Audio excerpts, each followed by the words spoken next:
Good morning, dear students. In today's class, we'll be studying about the agents of pollination.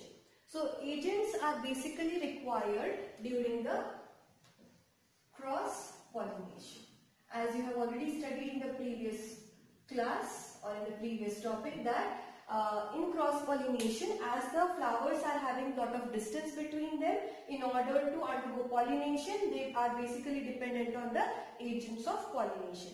Let us study in detail about this today's topic. So basically there are two types of agents. One is abiotic. In abiotic again you find two types, that is there is wind and water. There is wind and water. Okay. So abiotic means the non-living components, both wind and water are helping in pollination.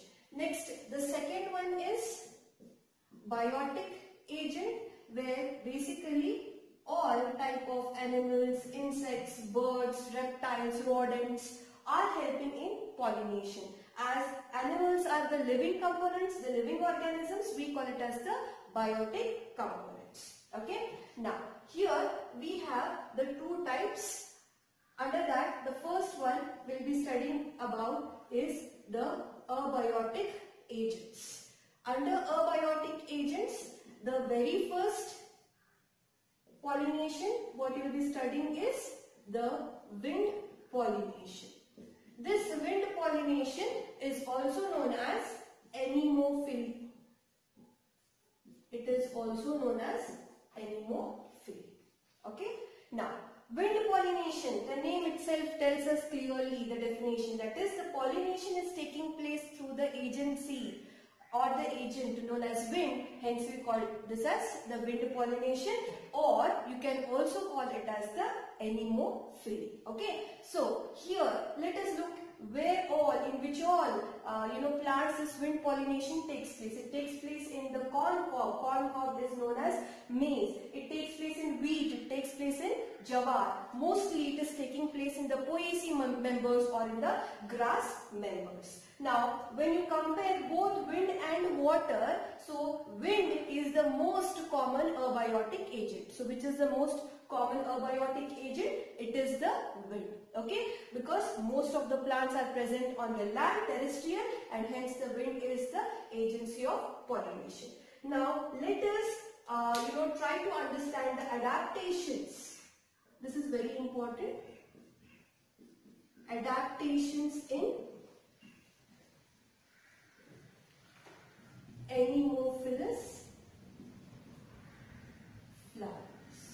The adaptations in the anemophilous flowers. Please mark it important. The adaptation. Now, the flowers are undergoing certain modifications so that they can undergo wind pollination. Now, let us understand what are those adaptations or modifications one by one. The first one is the pollen grains are light in weight. They are light in weight and they are non-sticky. Okay. So as the pollen grains have to be carried with the help of wind, they are supposed to be lighter in weight. Their density should be less. It should be less so that they can be easily carried with the help of wind. And they are non-sticky, or you can also use this term, they are dry or they are powdery in nature. If they are dry, easily again they can be carried with the help of wind. In case they are sticky, what happens? The pollen grains, they become clusters.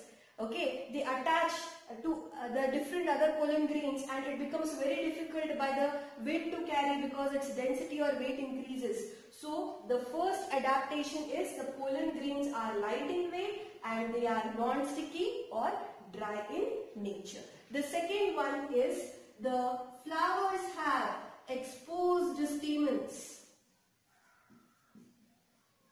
The flowers have exposed stamens. Exposed stamens means what? Exposed stamens means the stamens are coming outside the flower.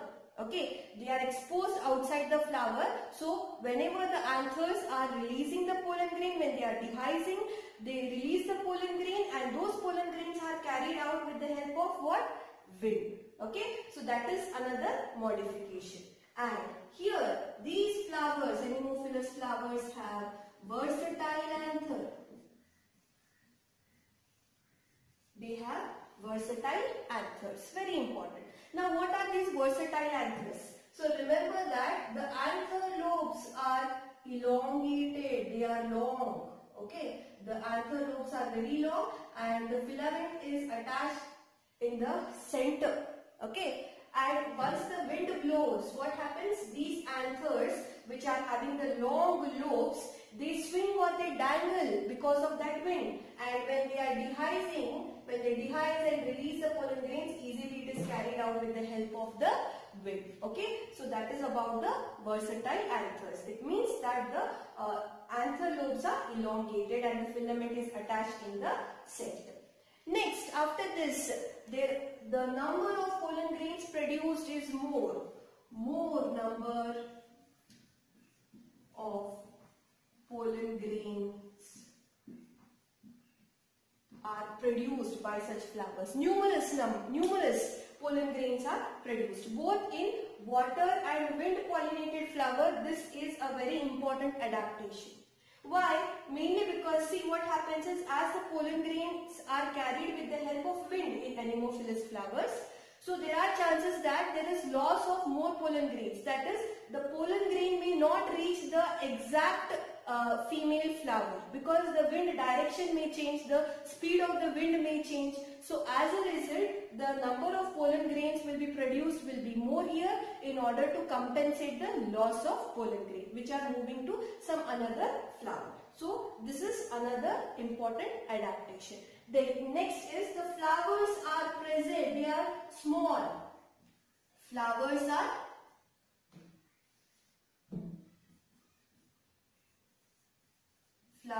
are small, hence they are compactly arranged in clusters. And what do we call those clusters?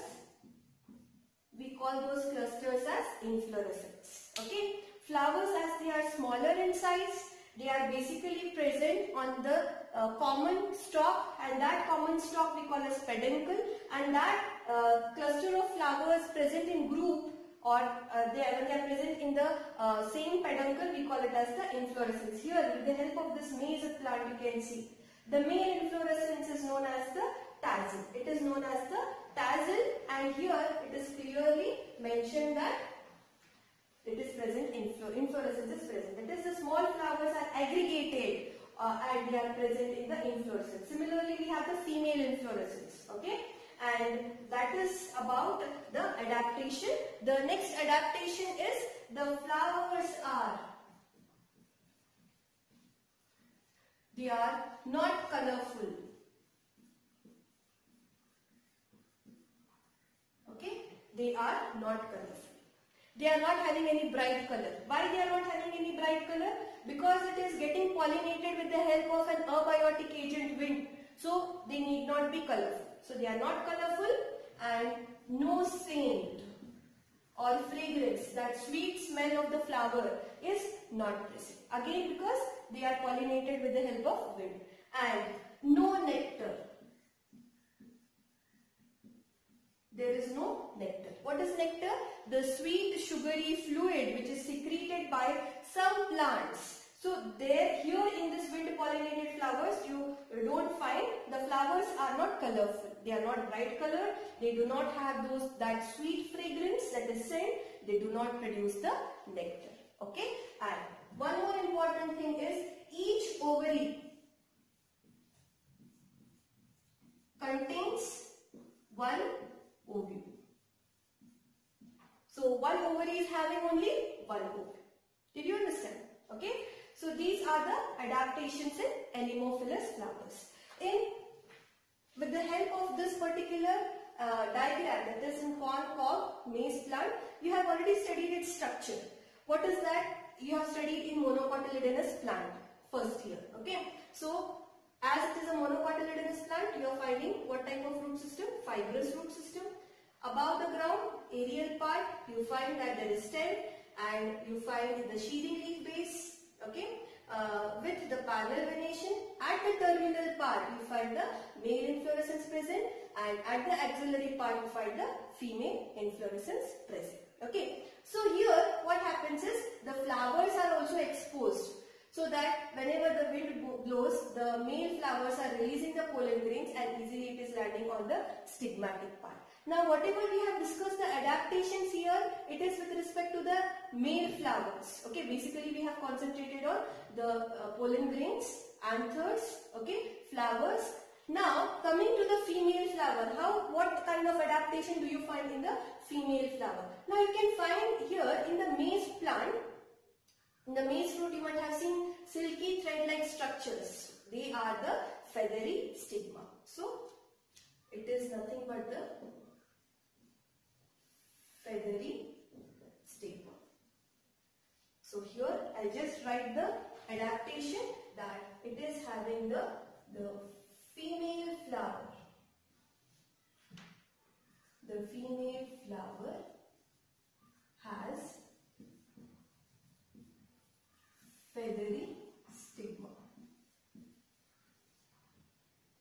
It has the feathery stigma. Now why does this female flower is having feathery stigma? See, what happens is the branching of the stigmatic region is taking place. So as the branching takes place, it is increasing the surface area.